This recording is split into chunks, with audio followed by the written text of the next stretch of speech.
Hello, everyone, and welcome to the semi-finals of the People's Top 100 UK game shows of all time. I am once again joined by Mr. Phil Trednick. Over there? You over there? I don't know. It depends how this records. It might be below, it might be above. And also, of course, Ash the Bash. Welcome back. No Laura this time, unfortunately. Laura wasn't available, but we've got you two guys, which is good in some ways because it means we can focus basically on your rematch. For anyone who didn't watch the first video, the qualifiers, Ash the Bash won the prediction competition by a single point. And purely because Phil Trednick forgot that Only Connect existed.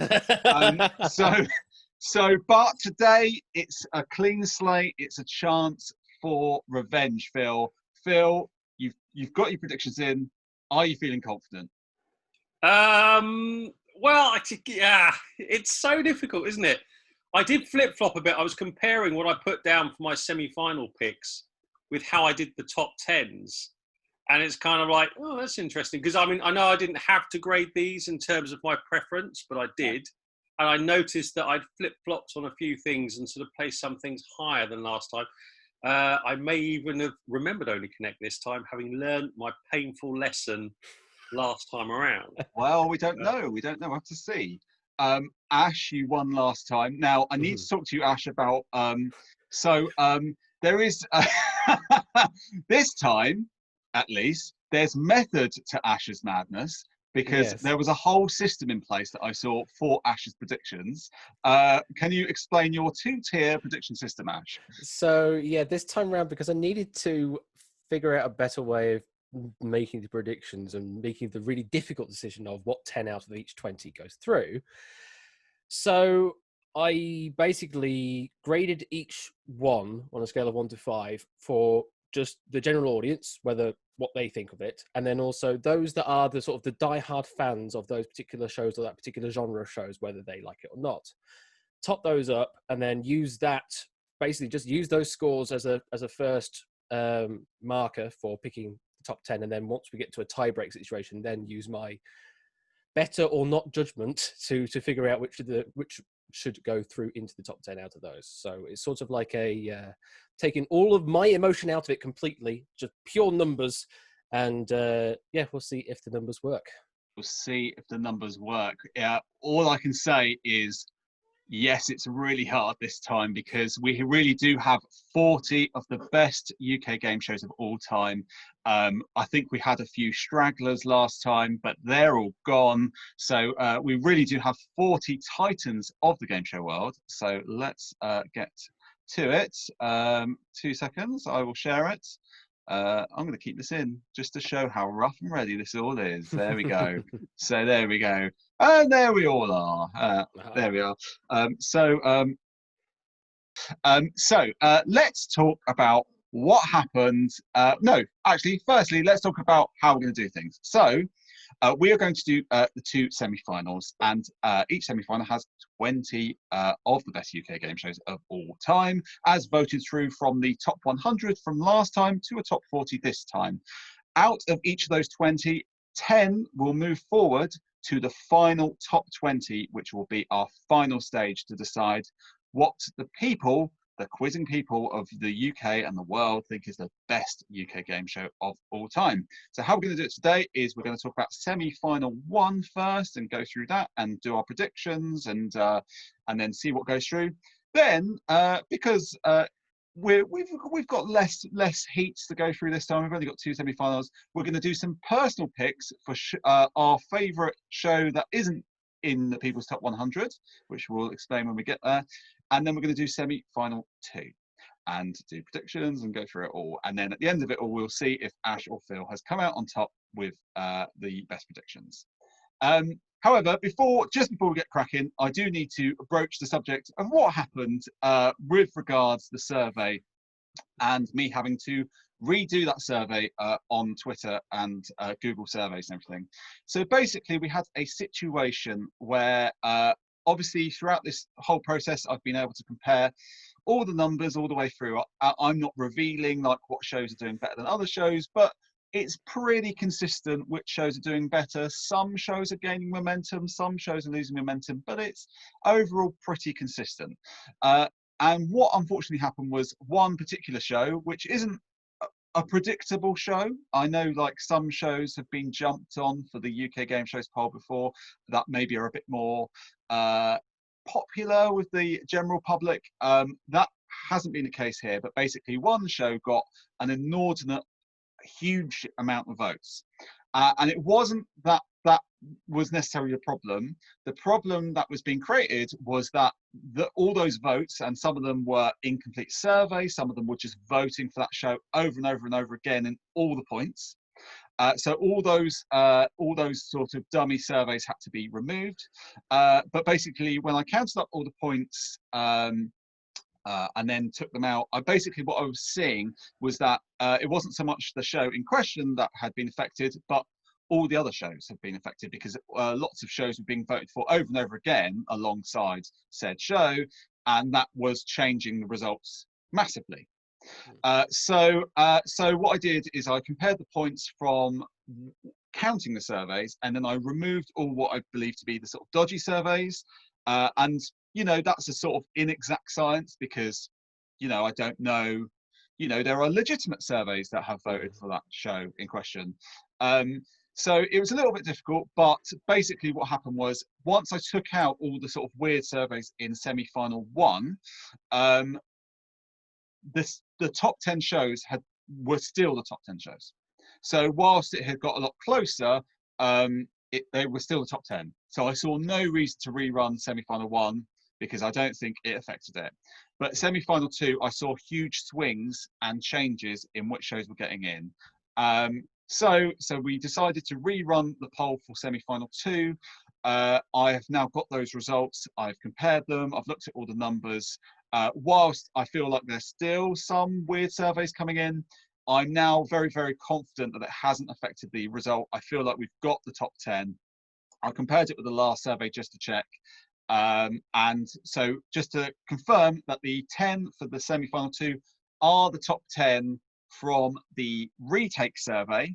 But however, having compared them with the original survey, I feel comfortable and confident that those are the right 10 to go through. So with all that said, let's move on.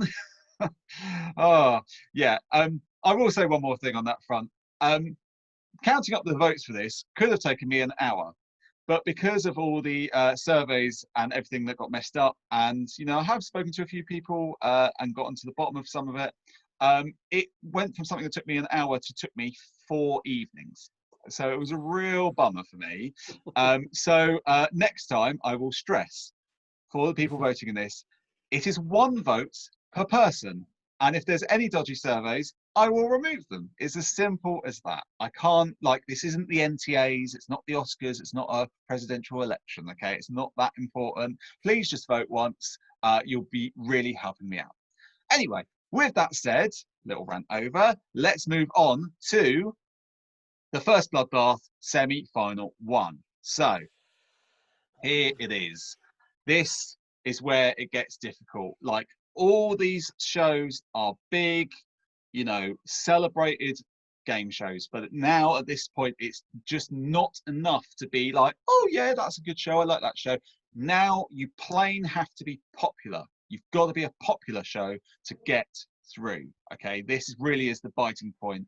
And you know, I know all these shows would have been shows people would have thought could be top 20 shows, but at the end of the day, we're about to find out which ones are truly popular. And I think at the end of this, it'll be a real insight into the game show fans' minds, what is a top 20 show. So let's look at this semi-final.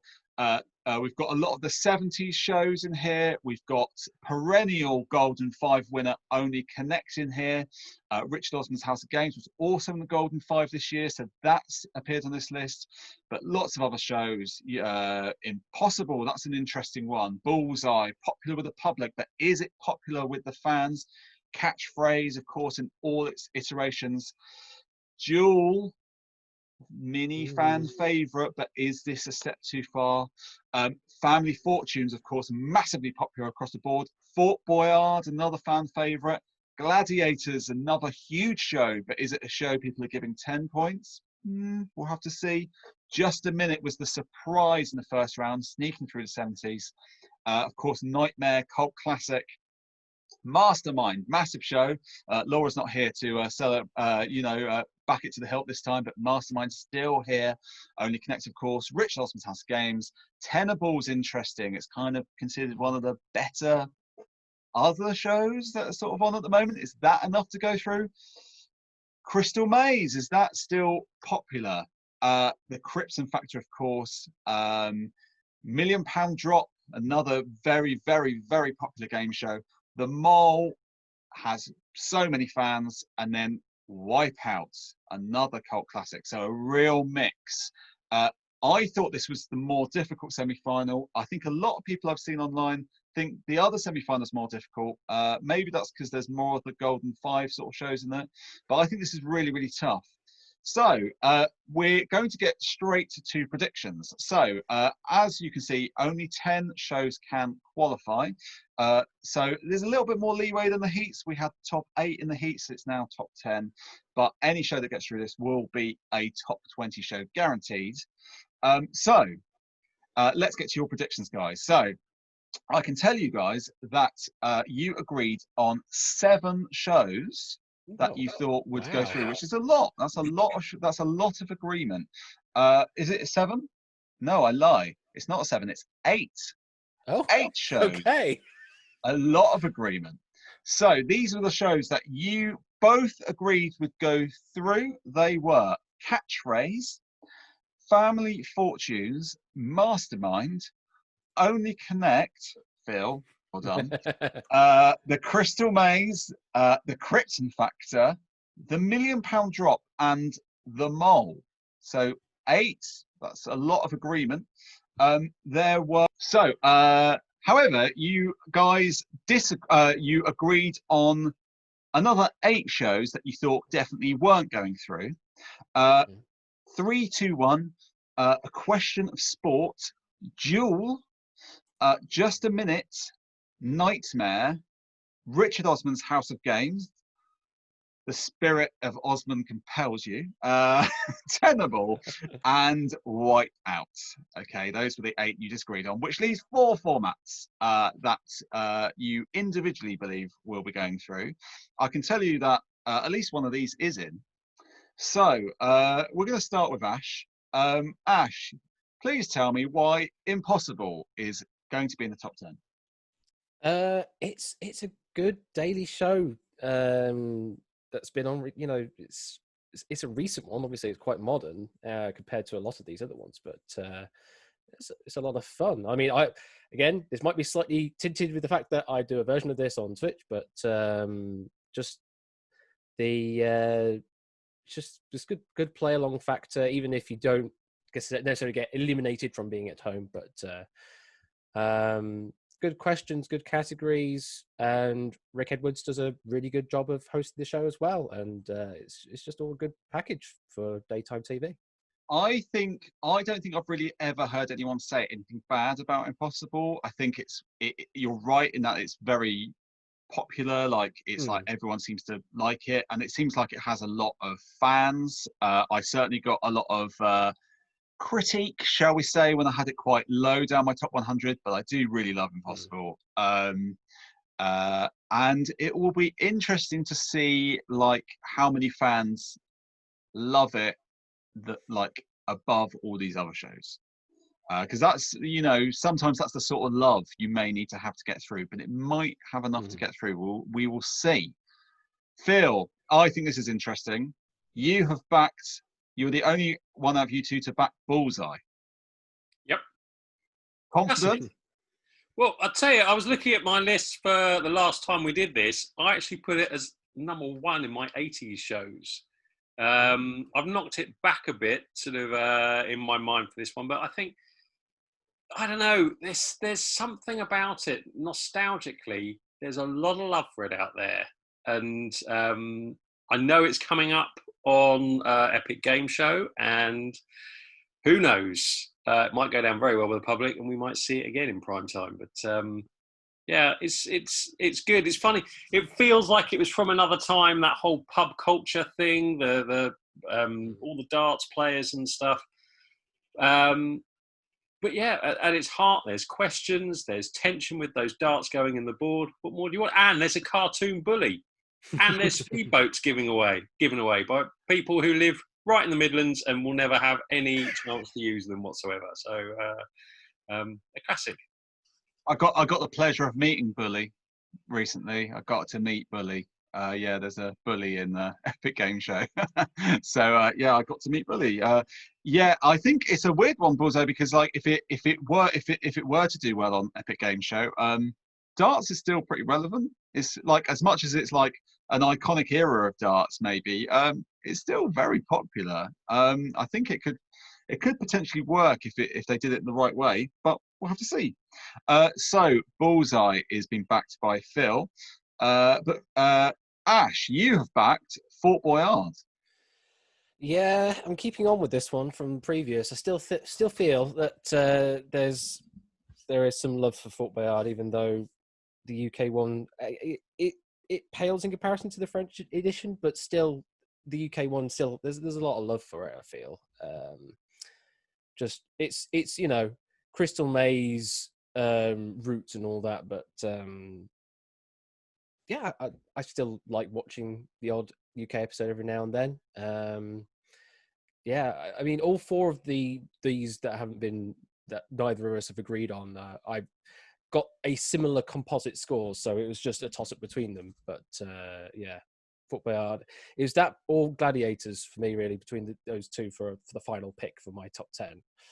Went with Gladiators. Mm-hmm. Yeah, you did you?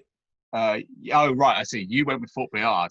I went with Fort Boyard, but the other one was Gladiators, which is interesting because that's what Phil's gone with. So Mm-hmm. Phil, you went with Gladiators. Popular enough to go through? Oh, definitely. I was a big fan of that when I was younger. I used to stay up till like 2 a.m. to watch American Gladiators, which hit these shores before the UK version. And actually, I preferred, because it was filled with all that sort of US machismo and stuff, and it was really overblown.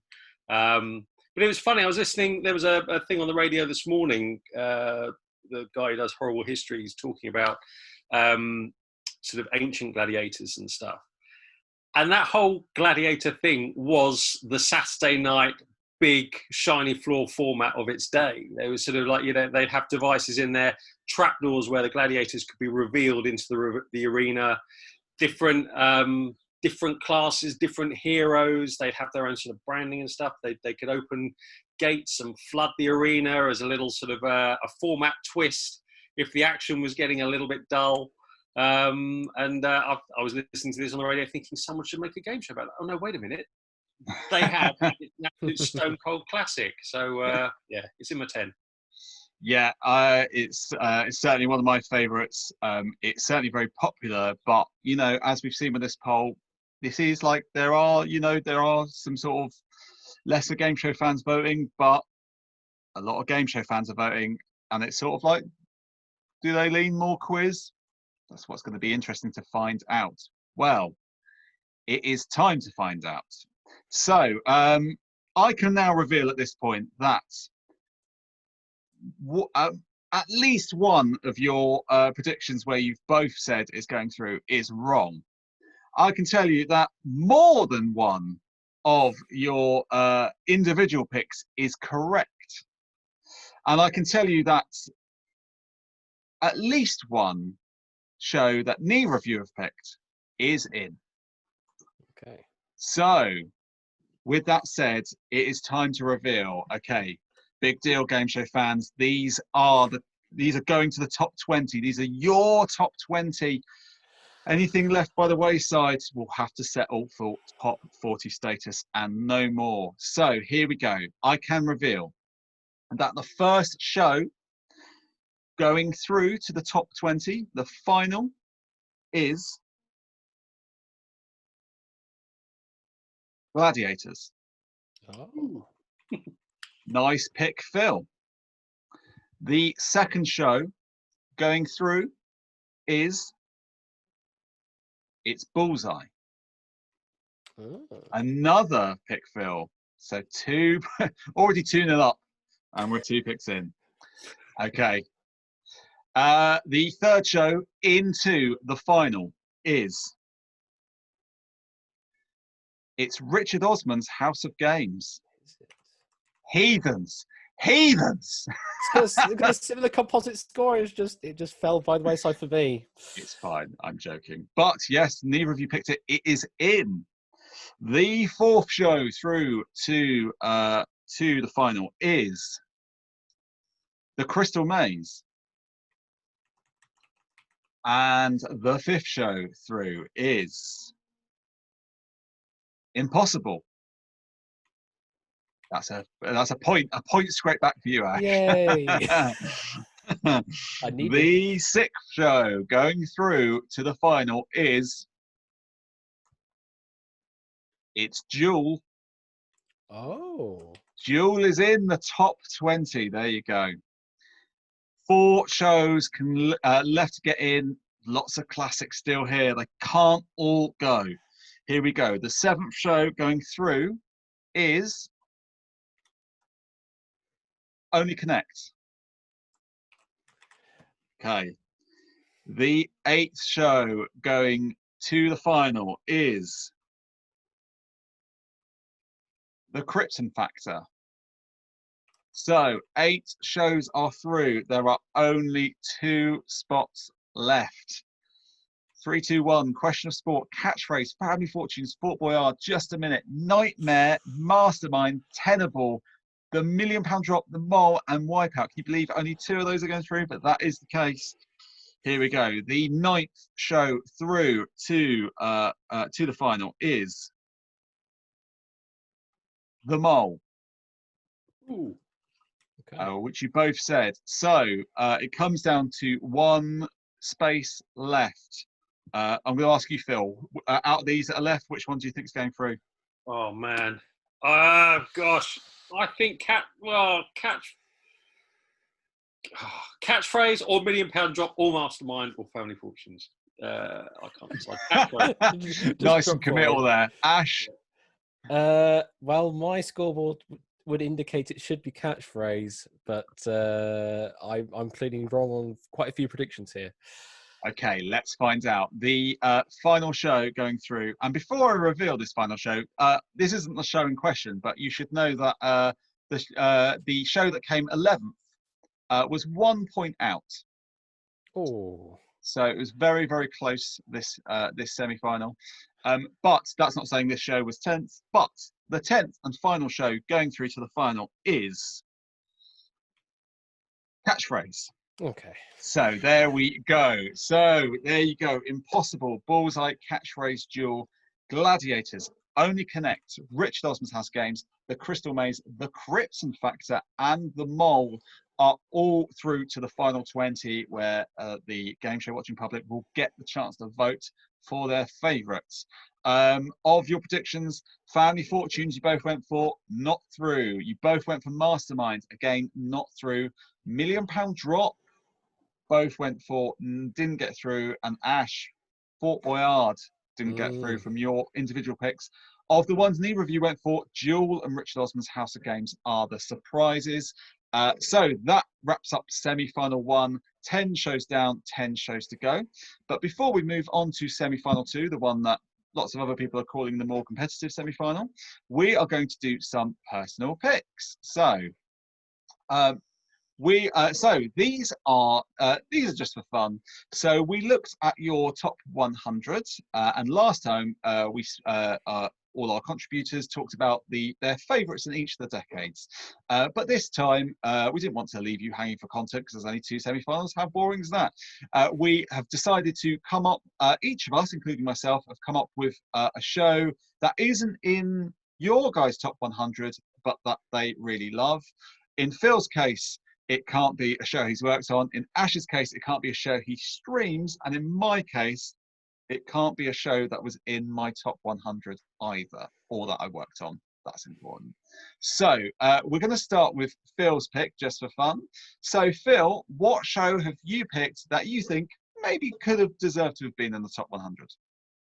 Well, again, this wasn't easy, and I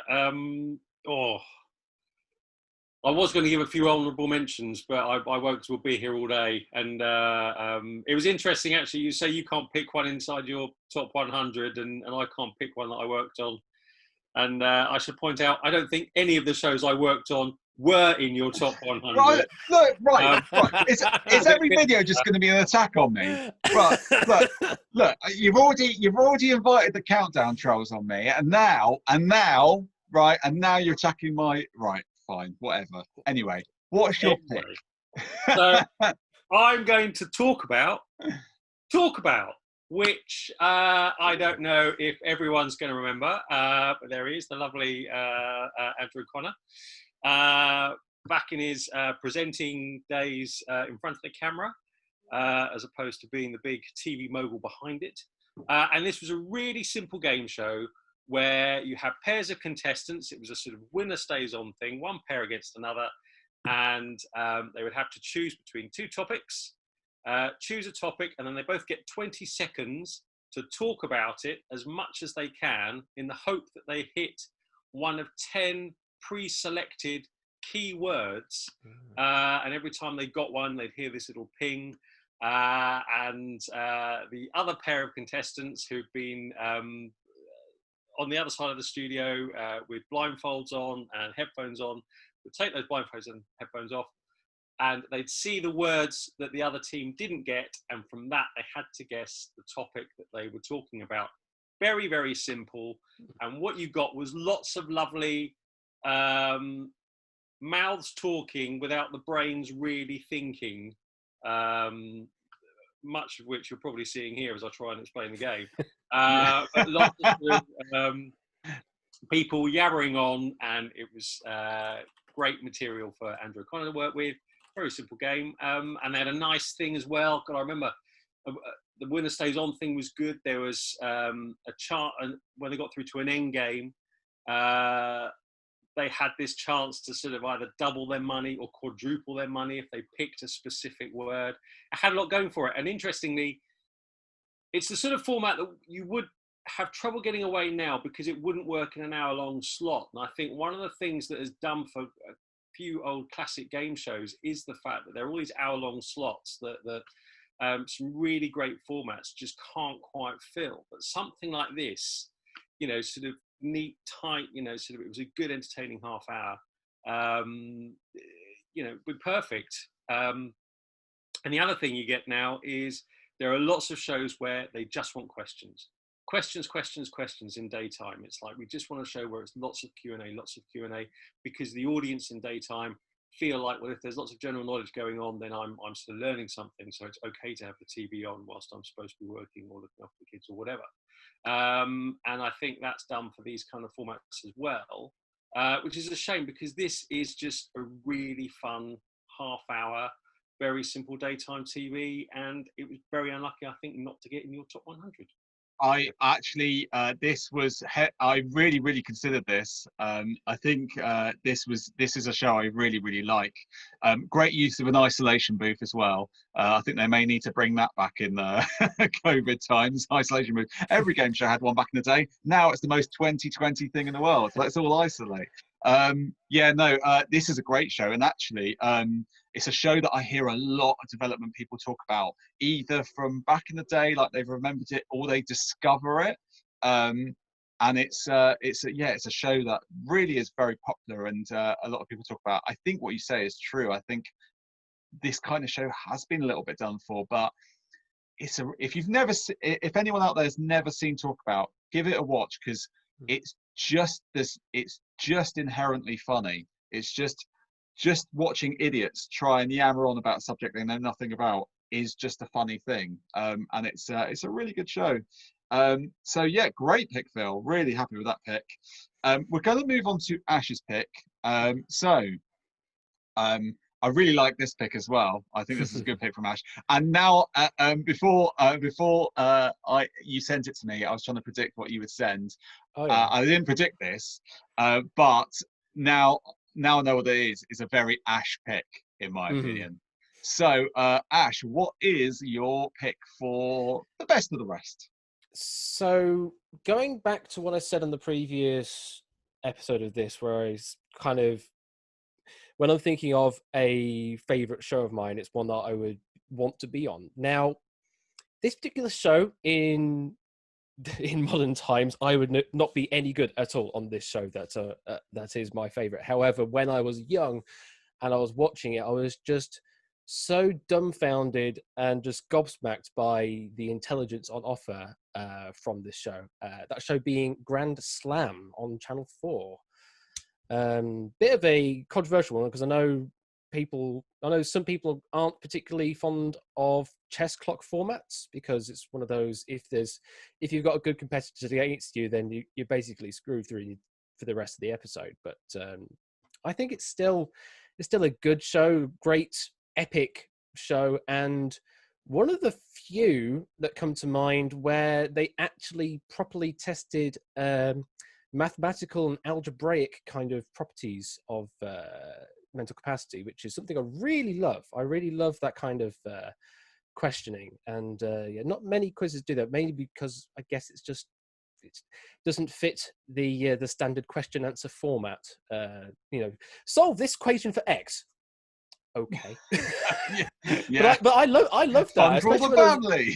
Especially when I was young, I was like, oh, I think I could do that. I think I could get that number. Like the maths round, I'd probably be all right on, but the others, I would have no hope in hell at all.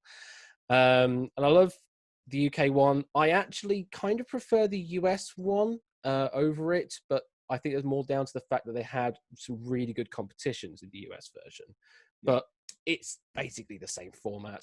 And those that watch my dual streams that have, well, I've got my commentators in the commentary box, they could probably see a sort of link between this Grand Slam where they're having the little the talk about the round that's just happened or the round that's come between each particular round. That kind of formula has sort of bled into my form of duel. And yeah, as you say, it is a very me kind of show. It is. Even if I would never be any good at actually doing it, it's certainly it's a show that I definitely want to try and do as something, be on Twitch or not, but certainly something I want to do. And there are a couple of people that I have met in my game show community that have exactly the same kind of feeling for this show. So you know who you are out there if you're watching. We need to get it sorted. We need to do it. It would be a very, very good Twitch game show. I like I'm one of these people who's not a huge fan of chess clocks, but if you're gonna do it, you want it to look like that. Oh, yeah, absolutely. You want it to. That's like such a good shot. It's such a good, the clocks are properly running down in milliseconds, and it looks. This game show looks amazing. Such a slick presentation for it. It's a shame that it didn't really catch fire. I think one of these shows sort of needs to, at some point, a Quizmaster, maybe. I don't know. We'll find out in due course. Very good pick again. Wouldn't have been one I would put in my top 100 just because maybe the chess clock thing, but it's certainly a strong show and certainly one you should definitely develop into a Twitch stream. Yes. So I'm going to give a pick now. So I've the rules for my pick is I am going to tell you the best show that's not in my top 100, that's not in your guys' top 100, that I believe has come out since I did my list. So basically the best show of the last, well, it's probably 13, 14 months, I would say now, since I started doing this, since I did that list last year.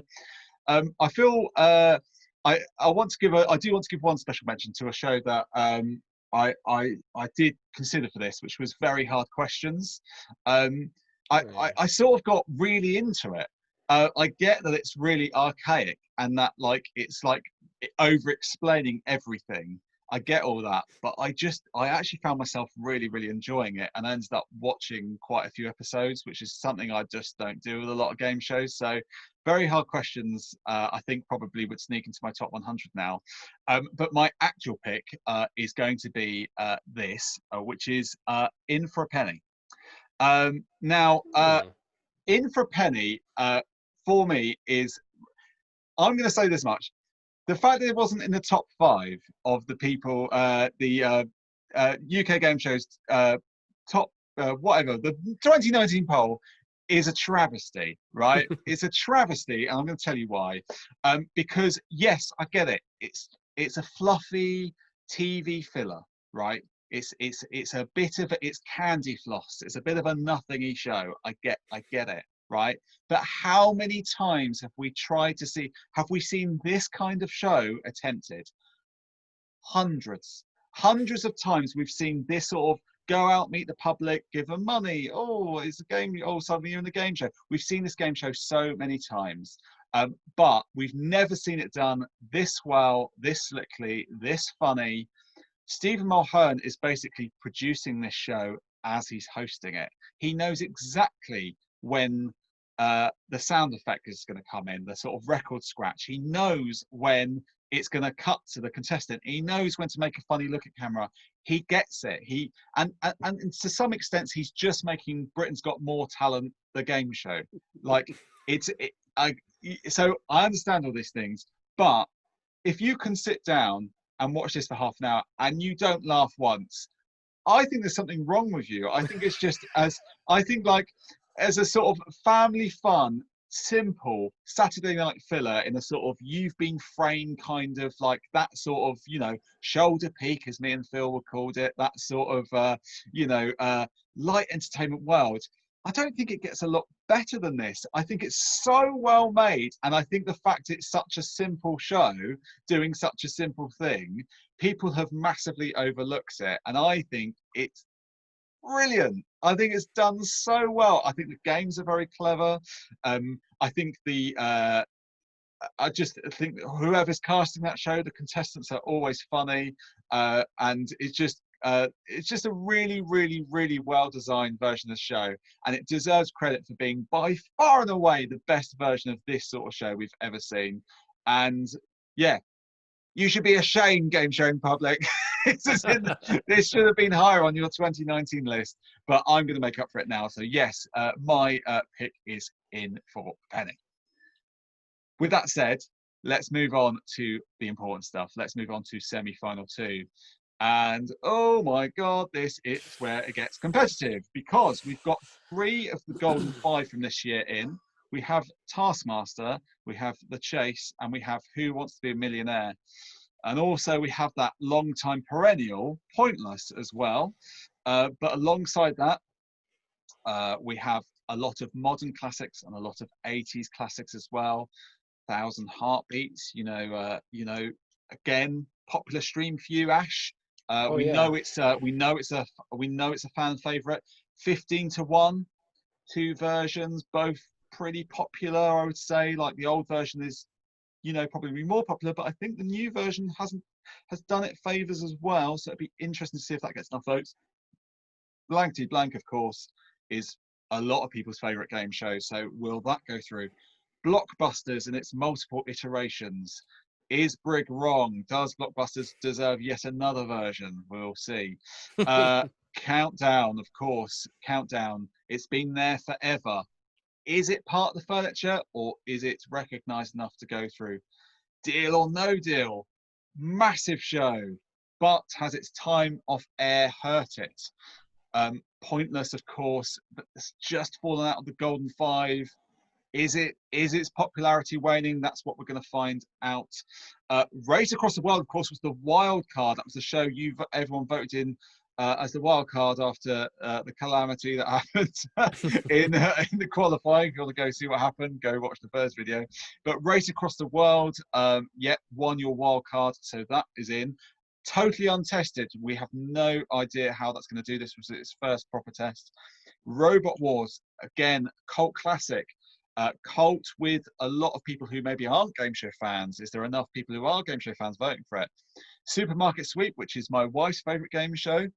Not any of mine, but we'll have that fight at a later date.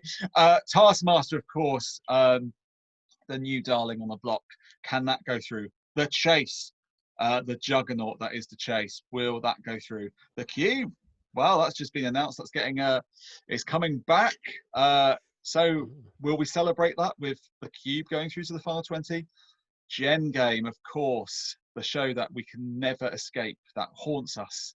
But will it haunt its way into the final 20? The Weakest Link, another juggernaut like Deal or No Deal of its day. Are enough people fond of it in this day and age to go through? Tipping Point's interesting. So we saw Impossible go through.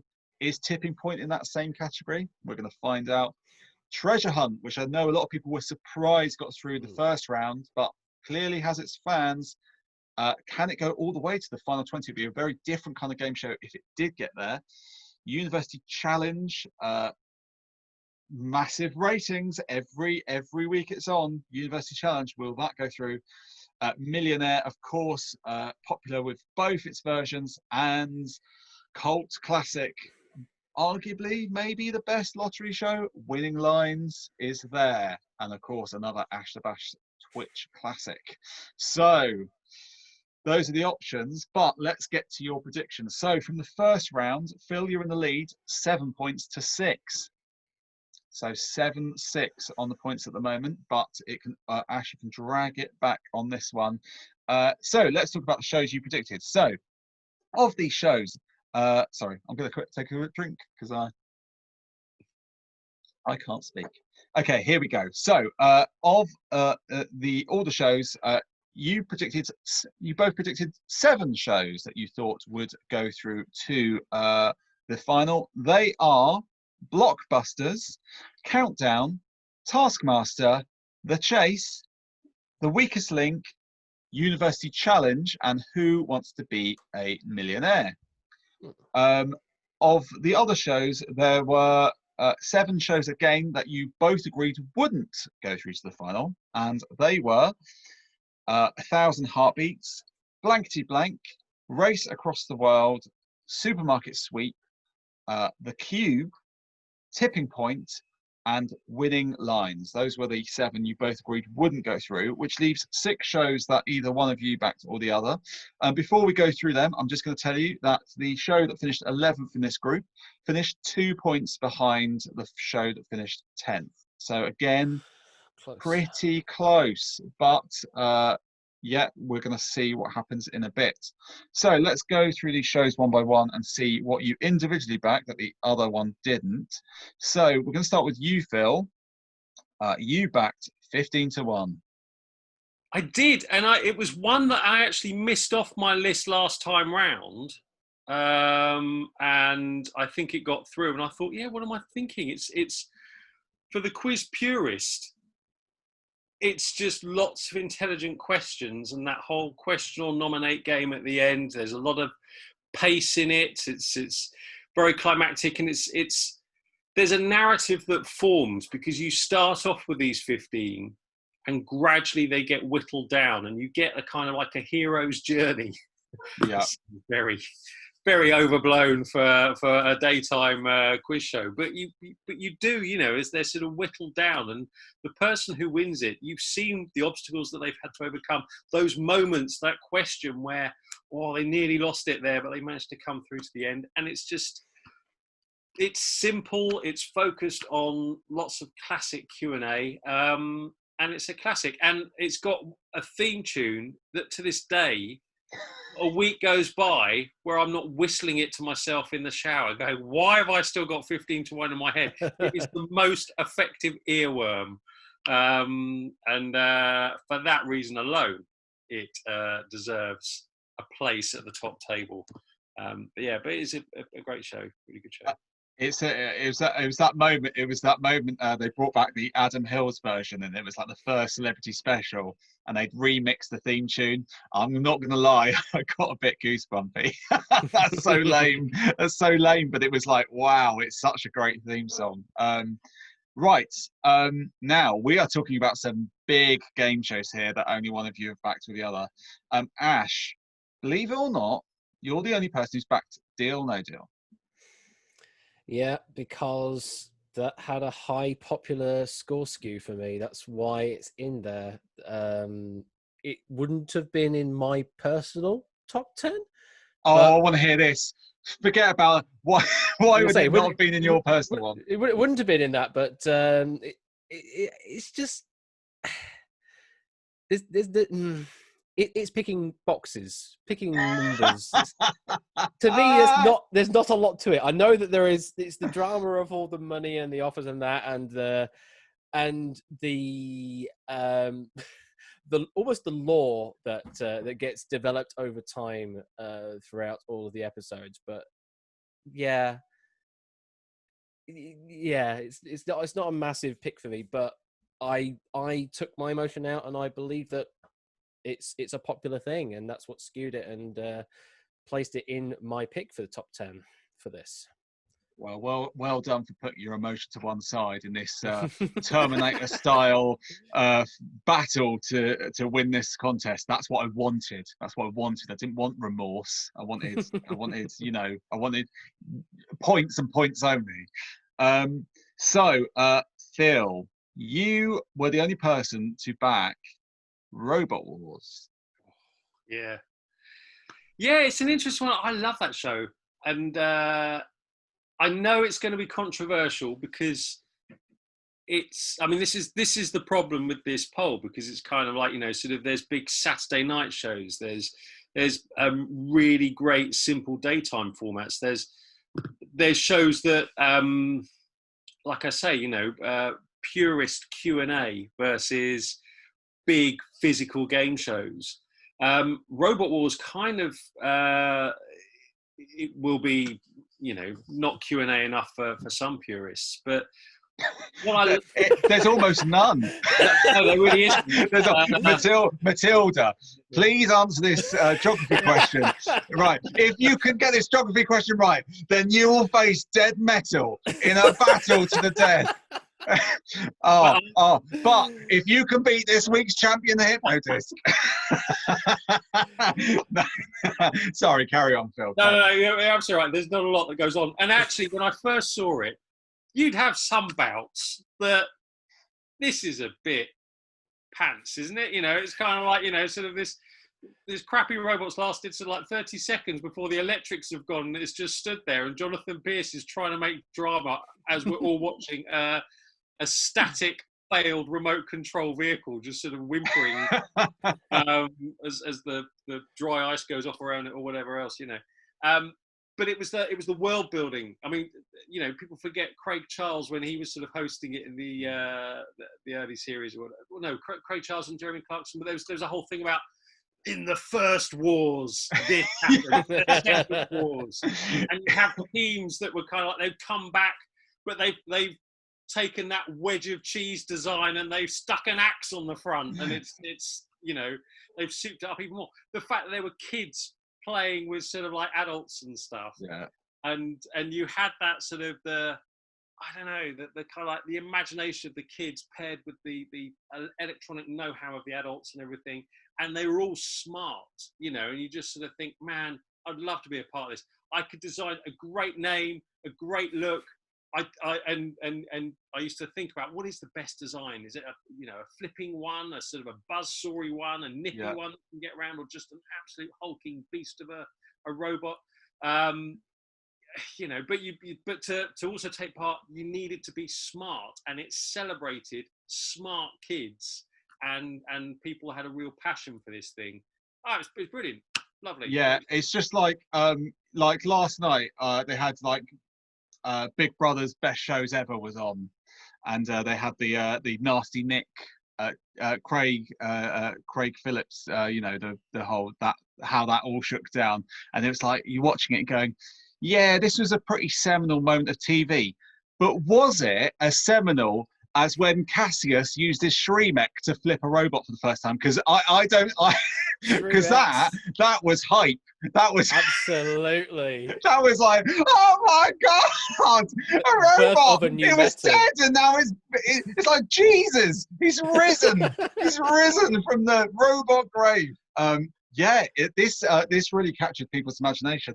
I remember thinking, like you, Phil, I was like sitting there going, sort of like thinking, oh, what would my robot be? One day I'm gonna design a robot. I've never even built anything out of Lego, but there was me going, oh yeah, it's gonna be yeah, like this killer machine.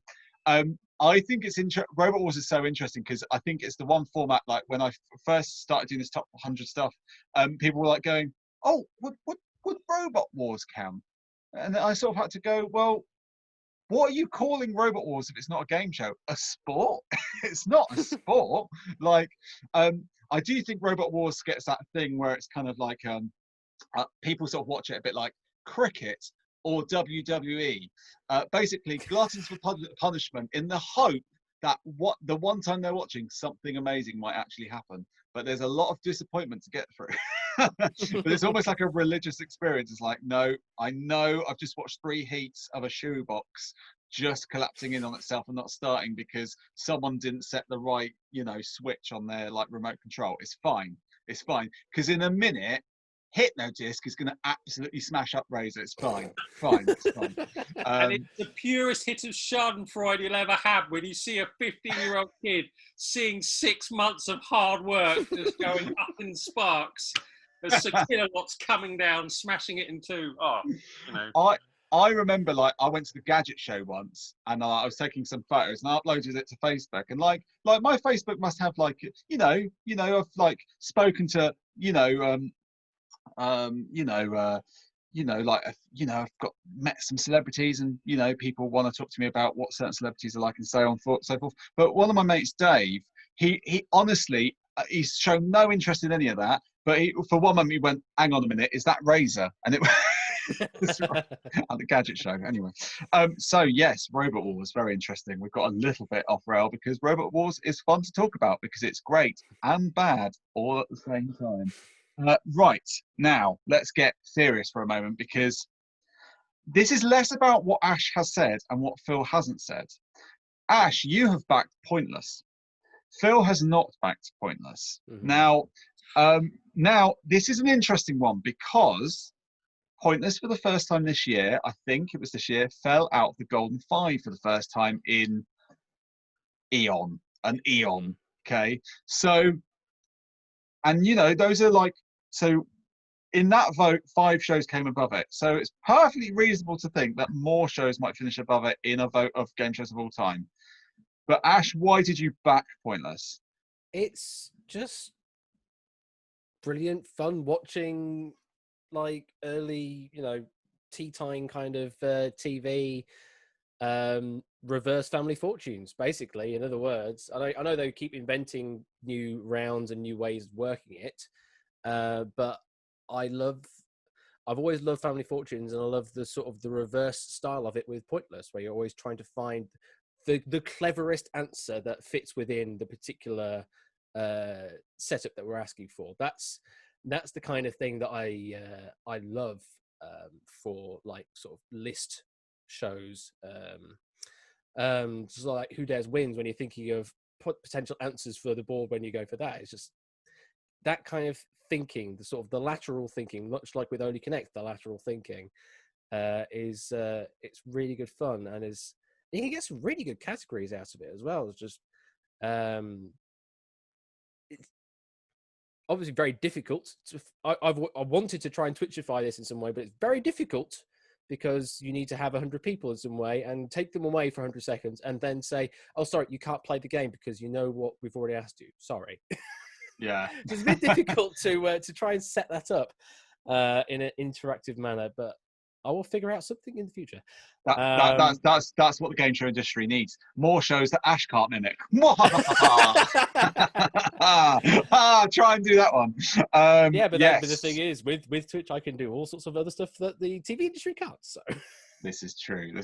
We're all doomed. Phil, I'm going to quickly ask you.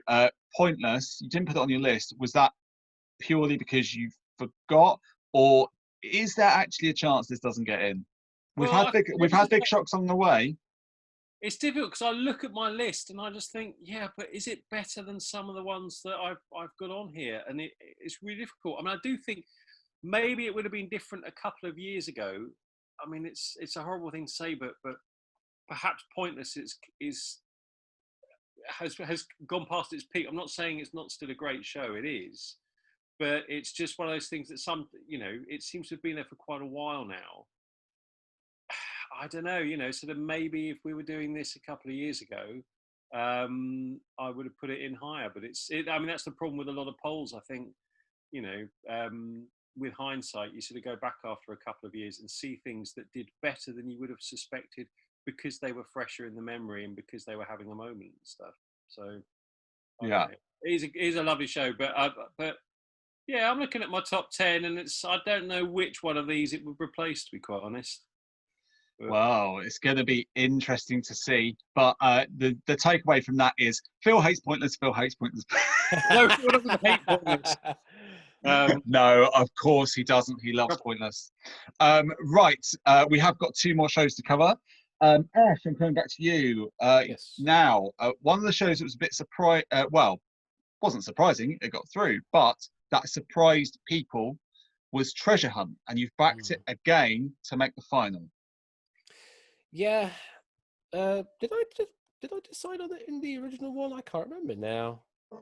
Did I decide it on the original? I did. Yes, you're right. I did. So yeah, it was kind of like it was an unexpected one for me to go through. That was the bottom of the list for that particular decade for me. That was in my top 8.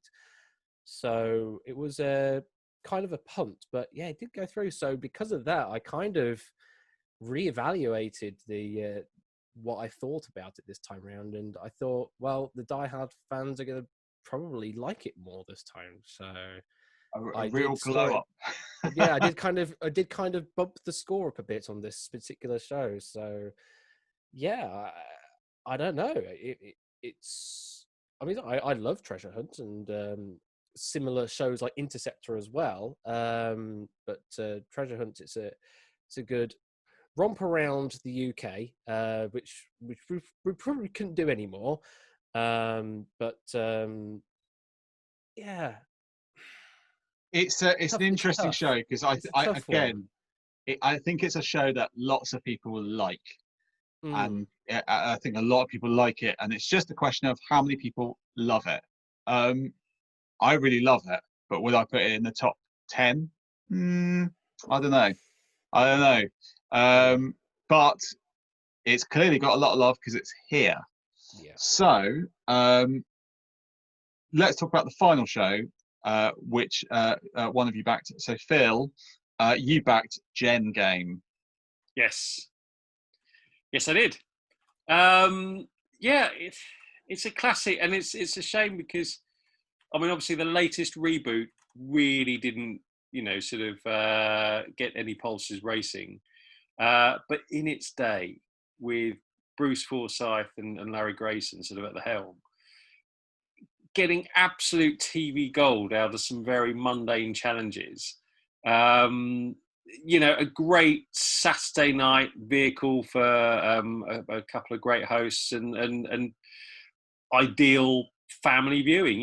The Generation Game, sort of enjoyed by generations of audiences and stuff. I remember it very fondly from my childhood, and I think a lot of the people voting will do the same because it's one of those formative shows that sort of it's one of the first things that goes into your brain as sort of like, oh, that's entertainment, that made me laugh, that was fun. And I think the reason why it's been rebooted so many times is people have such fond memories of it. And I did I was involved with one of the reboots and stuff. And it is funny, you go back and we had a sort of a list of games that were involved. I was really excited. And then I looked at some of the content and it's like, Jesus, there's a game here where they were making A4 ring binders. It's difficult to make that fly for a modern audience. And I think that's one of the problems with it, But here's one I made earlier. Good. I'll give you 8 out of 10. Everybody, 8 out of 10. Give Ben a good big round of applause. But a great show, but one that was very much of its time, and I think difficult to do now, as recent incarnations have shown. But yeah, a classic, and it's in there. It's in my 10. I think it's interesting because I think, like, as much as we're having fun doing this poll, I think this is a genuinely interesting exercise in which shows are actually popular and how popular they are. Because, like, I think it's interesting to know which of these shows are in the top 20, because, you know, we talk about Pointless, we talk about The Chase, we talk about these shows all the time because they're on TV, but actually it's almost how they stack up in the minds of people compared to all these old shows that's important. And Jane Game is certainly a show that loads of people would say is their favourite, and certainly, you know, I don't think there was many questions that was at least getting to this stage, so it'll be interesting to see if it makes the final. Right, it is time to find out the final 10 in our top 20. Let's unlock my phone and discover the results. There they are, independently verified by me. So good luck. Remember, you know, the predictions are on the line. Phil, you're 1 point ahead at the moment, but Ash, you could catch up. Who will take the crown this time? Let's find out. So I can tell you once again, not all of your the predictions that you both thought were going through are going through. Not all of them are right. More than one of your individual picks is going through.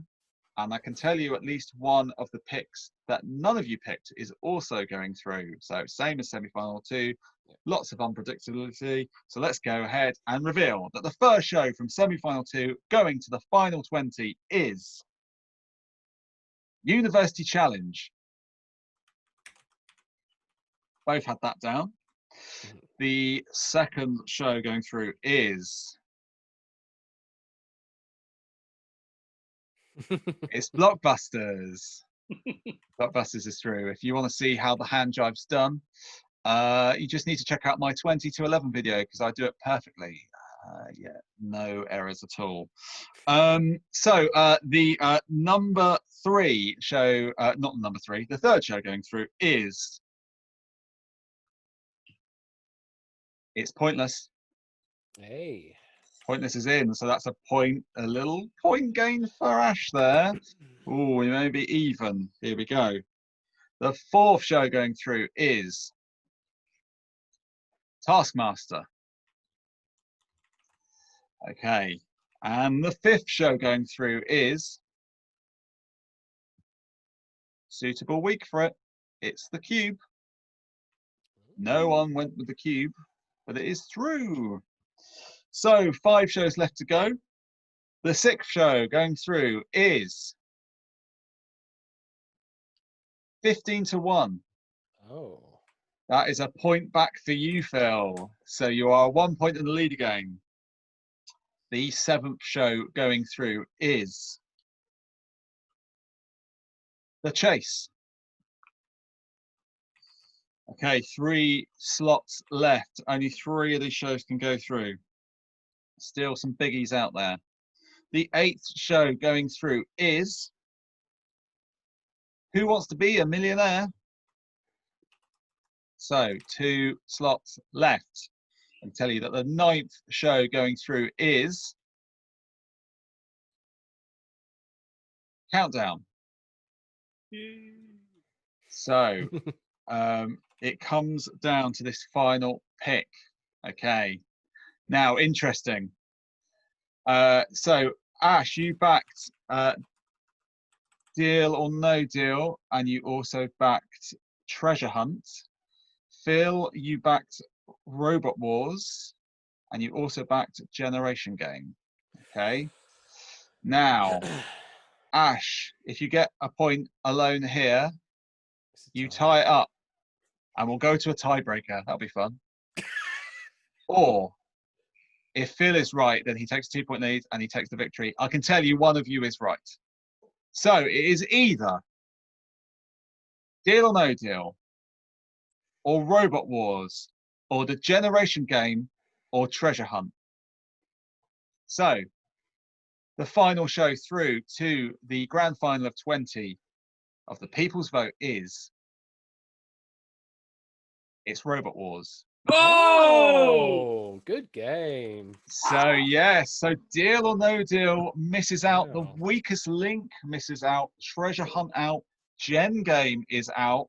Blankety Blank is out. Race Across the World hasn't surprised us all. So yeah, lots of big shows out, but Robot Wars is in. So that means your 10 going through are 15-1, Blockbusters, Countdown, Pointless, Robot Wars, Taskmaster, The Chase, The Cube, University Challenge, and Who Wants to Be a Millionaire. They will be joining in the final Gladiators, Bullseye, Richard Osman's House of Games, The Crystal Maze, Impossible, Duel, Only Connect, The Krypton Factor, The Mole, and Catchphrase. Separate those ones, guys, is what I will say to you, because one of those shows will be named the greatest UK game show of all time, according to the people, and that's all that really matters at the end of the day. So that's it for today. I'd like to thank my guests, Phil and Ash. Thank you so much for joining me, but we will see you next time for the final. Look out for the survey soon on Twitter. I will hope this will happen quicker this time. Maybe this time I won't get a load of dodgy surveys and my internet won't break, and we can do this much sooner. But until then, bye-bye.